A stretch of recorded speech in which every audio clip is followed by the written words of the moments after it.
I said, your love, your love, your love, your love is gone cold. Last night when you went to bed, you turned your back and you covered your head.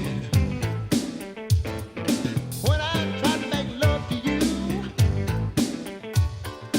you didn't respond like you used to do. That's why I said, your love, your love, your love is gone cold. Your love is cold. You don't love me, girl. You don't love me no more. Your love is nine below zero. That's cold. You came home late last night. I asked you where you been. You said don't ask me no question. If you do, I'll go back again.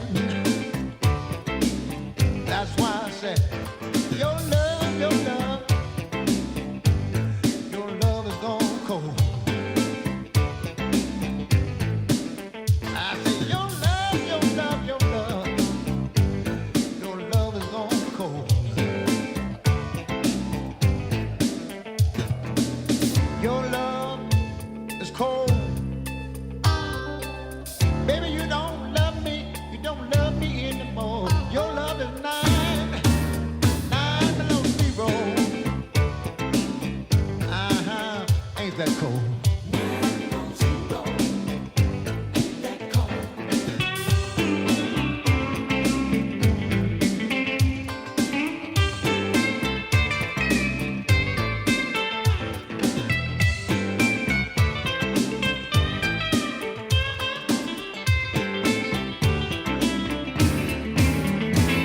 For the last few nights, you've been sleeping out on the couch. And every time I try to touch you, you snatch your hand back. I said, your love, your love has grown cold. Your love, your love, your love is grown cold. Your love is cold. You don't love me, you don't love me anymore. Your love is nine below zero. Ain't that cold? Your love, your love, your love is gone cold. Your love is gone cold.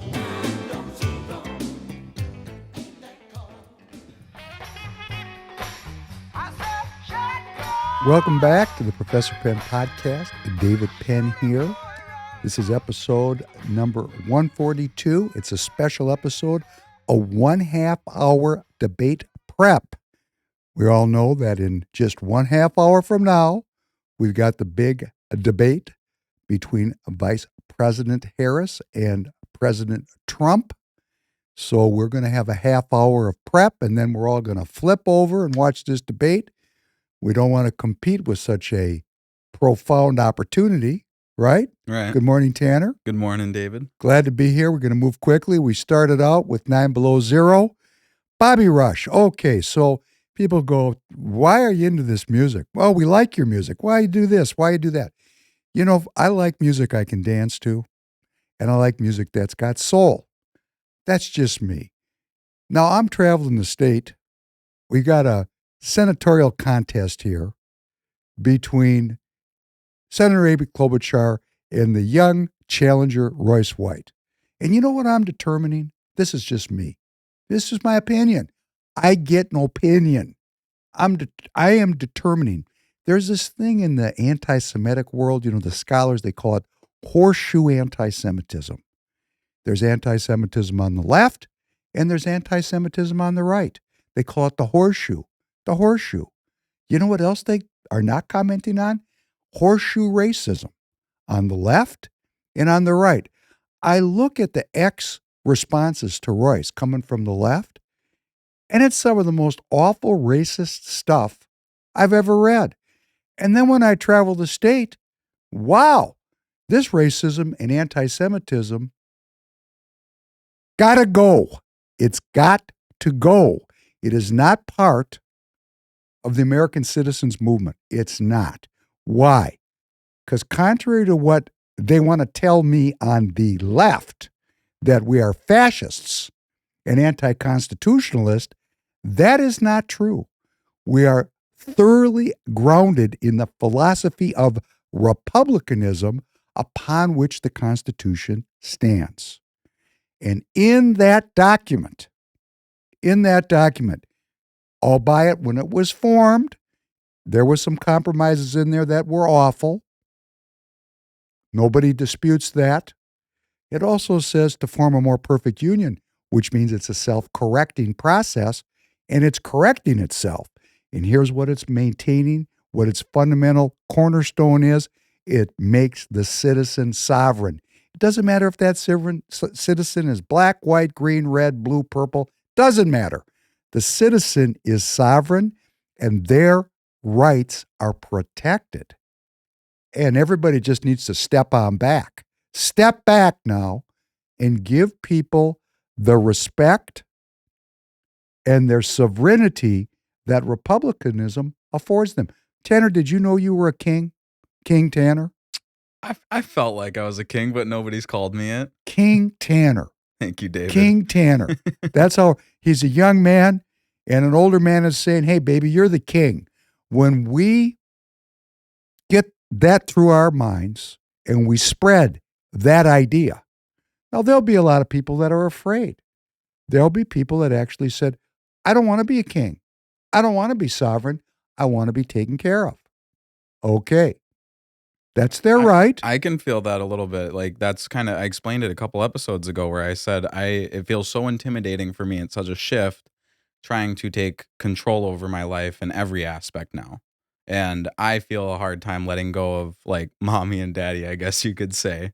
It's hard. I've been self-employed since I'm 18 years old. Yeah. I moved out when I was 17. Okay. Didn't take any money from anybody. Didn't inherit a dime. Hey, you know what? That's normal, natural. I'm happy with it. Well, I'm self-governing. That's what the debate tonight is going to be about. We're going to talk about that. But before we do, I have an unusual prayer because we're going to have hundreds of millions of people watching this debate around the world. Maybe they won't watch the whole debate, but they're going to watch snippets of it. Maybe 1 billion people are going to see the shorts, right? I want to thank God, Master and King of all worlds, for affecting the hearts of those that hear him but do not vote. I want to thank him for moving them to vote because that is their civic duty and the cornerstone of my freedom. So I want to thank God for moving the hearts of those that believe that every one of them shall vote. Thank you. I want to thank God that the felons in Minnesota that can now vote recognize that a vote for the status quo is a vote for the system that put them in jail. I want to thank God that they see that. I know they're going to see it because these people are smart. They're smart. They're smart. They're just resistors. You know, there's people that resist, right? I'm one of those people. I can relate. I want to thank God for opening the world of the core cities to the concept of republicanism, that every citizen is respected and is sovereign. And for those that would not agree with me, the American Nazi Party awaits you. They're looking for new members. So hop right on down the street to the American Nazi Party and hang out with people that also are filled with hate and division. That's not us. That's not us in the American Citizens Movement. We're all inclusive. We got a big tent. A big tent. I like that. I want to thank all of you for joining. We're going to move along quickly because the drum beats are the drum roll it started, right? We're going to get everybody out here exactly at 8 p.m. Central here on September 10th. And we're going to look forward to seeing you on Thursday. I have such a good episode for Thursday. It was going to be tonight, and I thought, what a shame to have this episode not well watched because of the debate. So I thought we would just wait. I want to thank everybody for reposting the links to the podcast in your socials. Let's build that digital army. Go to precinctstrategy.com. May I say, get off the bench. If you're not going to do it now, hey, you're never going to do it, right? Trump Force 47. All you got to do is go there, register, and they'll give you people to call right in your own neighborhood, walking distance from your house. Fantastic. We got to get what they call the low propensity voters to the polls. And they're interested in going. Hell, they can't afford to live their lives. As the water creeps up the side of the mountain, more and more people are getting interested. Oh, that's cool. So I want to thank God for moving the hearts of American citizens to understand, to see that we have republicanism and self-governance and freedom on one side of the ledger, and the governance of man and the imposition of tyranny to manage the people on the other side of the ledger. It's a really simple choice. It's quite binary, actually, and we're going to talk about that a little more as we go through this prep. But I want to say what a debate is. A debate is an intellectual square-off of two people that have differing views, and they get to present their ideas in a way that is meant to convince the listener so that there's an outcome, right? So I'm going to watch the debate, and I'm going to go, oh, that was a good point. Oh, that was a good point. And I debate people frequently, and what I find out is, because, a debate is modeled on a fist fight or a duel. Maybe a duel with guns. A duel. Let's pace off at 50 paces. I have an opinion. You have an opinion. We can't agree. You've insulted my honor. And Tanner, drop the handkerchief. And when that handkerchief drops, we're going to pull out those hand cannons and blast away. And when that happens, there's an unambiguous winner and loser. One person is standing and the other person is flat. So we all know that the spectators, we know what happened. Like in a fight, if you've been in a fight just ends up, generally speaking, well, if it's a scrum, everybody walks away. A real fight, not everybody walks away. There's a winner and a loser. A scrum is not a real fight. That's a scrum, right? It's a scrum. It's exciting, but it's not a real fight. A real fight is there's an outcome. Like when Conor McGregor gets in the ring, in the cage, right? Particularly when he was at his height. There was an unambiguous outcome. Conor was standing up going like this with the Irish flag, and some poor son of was laying on the ground, right? We knew who won. Now, Conor's thinking about running for political office in his home country. He's about to find out something most discomforting. And here's the discomfort. In a debate, it only works if the loser acknowledges losing. Like they have some sacred honor and they go, oh, in fact, you've convinced me. You've seen me do it, I think. I mean, I do it. Sometimes I'll just say, wow, that's a great point. I need to think about that. I withdraw. When I recognize that I've been outplayed, I'm not upset. I've learned something. But that's not how these debates work, unfortunately. But let's look at a debate. If you could please play number 2, when it does work. This is a very famous scene from a very famous debate. This is Ronald Reagan and Walter Mondale squaring off in a debate. Please play this. I want to raise an issue that I think has been lurking out there for 2 or 3 weeks and cast it specifically in national security terms. You already are the oldest president in history, and some of your staff say you were tired after your most recent encounter with Mr. Mondale. I recall yet that President Kennedy had to go for days on end with very little sleep during the Cuba Missile Crisis. Is there any doubt in your mind that you would be able to function in such circumstances? Not at all. Mr. Truitt, and I want you to know that also I will not make age an issue of this campaign. I am not going to exploit for political purposes my opponent's youth and inexperience.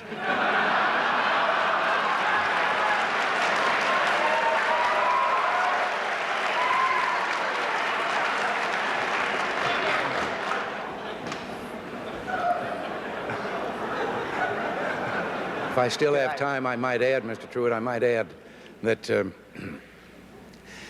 it was Seneca or it was Cicero, I don't know which, that said, if it was not for the elders correcting the mistakes of the young, there would be no state. Mr. President, I'd like to head for the fence and try to catch that one before it goes over, but I'll go on to another question. Now that is in a different era. This is in the era where people actually spoke eloquently, respectfully, and the reason why is there was a lot less division between our political parties. We were just entering the period of globalization. We were in the second turning at that time after World War II. Things were a little bit more harmonious. But beyond that, these people had style, real style. I mean, Mondale, you could see the way he was laughing. He knew he lost. Yeah, he just started laughing. He He just was went like, through. that's He a said, good one. Right. He just said, that's what you call that. That's called sacred honor. And Walter Mondale was from Minnesota. For those of you that don't remember him, he was the vice president under Jimmy Carter. He subsequently got the Democrat nomination to run for president, and Reagan beat him. Reagan beat him. I think it was 49 states to 1.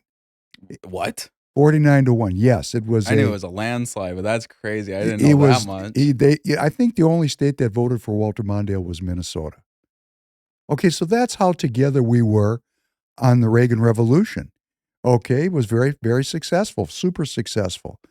But the opponent, Walter Mondale, wow. That is honorable to just say, yeah, you beat me.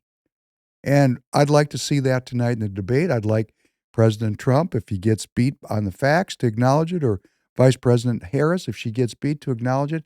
But I don't think that's getting ready to happen. I don't think it's getting ready to happen. I could be surprised. I like to keep my mind open. And when we're talking about debates, the point of the debate, the point is a diversion. I'm sorry to say that. There's going to be hundreds of millions of people watching tonight, right? What are we doing? We're watching two people debate. It's not going to change anything. It's entertainment. We've entered the entertainment division of the military-industrial complex. We're being entertained. We could be taking this time to be making phone calls on Trump Force 47. We could be working our neighborhood. We could go to precinctstrategy.com. But everybody's going to take a break and watch this debate. And it's not meaningful because we know what's going on here. We have republicanism and Marxism. I don't care what they call the Democrat Party. They're Marxists. And we're going to present evidence coming up with that. The DNC is actually participating in worldwide Marxist conferences. It's a Marxist organization.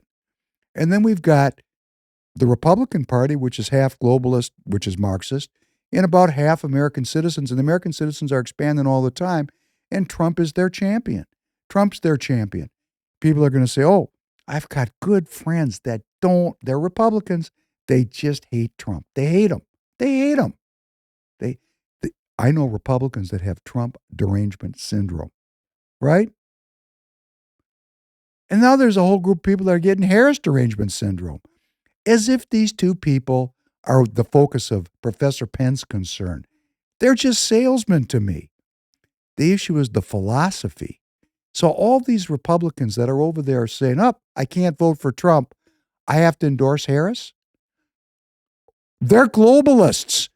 There's no nationalist in the whole country that believes in the country, the United States of America, that can endorse and vote for Harris because she's a communist. So all that's happening is these people are going, oh, I'm a conservative, my values. Trump violates my values. It's not about Trump. It's not about Harris. They're a diversion from the philosophies that we are to understand, but they don't want us to understand the philosophy. I think we have a good friend, a candidate, Mr. Royce White, that says people take their politics with their French fries. It's fast food. They don't delve into what's really going on. They're low information, low propensity voters are going to decide the election. Like for here, there was a poll that was just released this week on the Minnesota senatorial contest, and Royce was down 7 with 18% undecided in that particular poll, which means, if we get focused on the philosophies of these candidates, like this candidate never saw a war they didn't vote for. This candidate is going to bring about peace. That's kind of important. Why are we paying attention? Well, because of things like this. Since I saw you last, Russia is changing its nuclear doctrine in response to Western escalation. I know we talked about it, but they're changing their nuclear doctrine to make it easier for them to use nuclear weapons. I would think that the issues underlying the faces, like survival, like just survival, basic survival. Tanner, you have a daughter, right? On this path, we're going to have a peace. On this path, we could have nuclear war. Doesn't that make that simple? Forget about the people. Isn't that a simple choice? Yeah, it's pretty simple. Pretty simple, right? They make it complicated so we don't know what we're doing. Let's make things simple, particularly when we're door knocking or phone calling. And don't tell people, I make an I statement, I am voting for peace. And then when they say that, why? When they say that, the person you're talking, why do you say that? Because they might not know. Then you have to be ready to debate. You have to be ready to bring your facts forward. That's what the Professor Penn podcast is about. Can I add something real quick? Because I find your point interesting about the debates, and I agree that it's political theater, but I kind of just want to offer this food for thought. The Biden debate, as much as it was just an absolute show and just a cartoon, essentially, Right. it also showed a lot of people that were supporting Biden exactly what they were trying to deny, that he was fit or that he wasn't fit. They were trying to deny that. And it showed them true. So that was a huge shift of a lot of people that were once Biden supporters going, okay, this party, there's something way more to this. Like they might be a little more corrupt than I thought they were. And they looked into it. Could we see that again tonight? That the intentions is political theater, but the salespeople are doing such a botched job that people can see right through it. We're going to find out in 7 minutes. Yeah, I hope. We're going to find out what happens. But when we have things like French authorities are charging the Telegram CEO, and they've arrested one of the major social media titans for the actions of users of his platform. I mean, this is free speech going down the toilet. And at the same time, the Brazilian judge is ordering the shutdown of X in Brazil. I mean, we're living at a time with war. Our republic is based on the concept of free speech, because if we don't have free speech, we don't think freely. If we're not free to speak, then we're not free to think, then we're not free. So these issues they're just not kidding around issues. These are really important issues. So what am I going to say in summary in the 5 minutes that are left? I am making an I statement about how I think about these issues. I do not care about these candidates, any of them. I like one of the candidates. Royce is my friend. I like him. I think he's a great leader of the movement. But what I care about is the movement, the ideas in the movement. What are the ideas? What are the policies? What are we going to do? When I cast my vote, I'm not trying to fall in love with somebody. These are human beings. I don't idealize the candidates. I don't get what they call transference. Now, I know some people love Vice President Harris and some people love President Trump, and that's cool. I'm just making an I statement. I don't get that. Okay, what I love is the fact that we have these founding documents. We hold these truths to be self-evident, that all men are created equal, that they are endowed by their Creator with certain unalienable rights, that among these are life, liberty, and the pursuit of happiness, that to secure these rights, Governments are instituted among men, deriving their just powers from the consent of the governed. And I look at that and I say, which political ideology today, not 10 years ago, not 40 years ago, right now today, which political philosophy is more supportive of this critical philosophical idea? Well, we got one party that doesn't believe in the creator at all. I mean, they can't believe they are a Darwinist crew, very evident from what they pursue. I don't care what they say. I look at their policies. They don't fear the Lord, and I'd like to fear the Lord more myself. So I'm heading in the fear of the Lord direction. They're heading in fear man, because we're going to arrest you for having a social media platform. They're not interested in these unalienable rights. They see rights as emanating from man. That's that crew.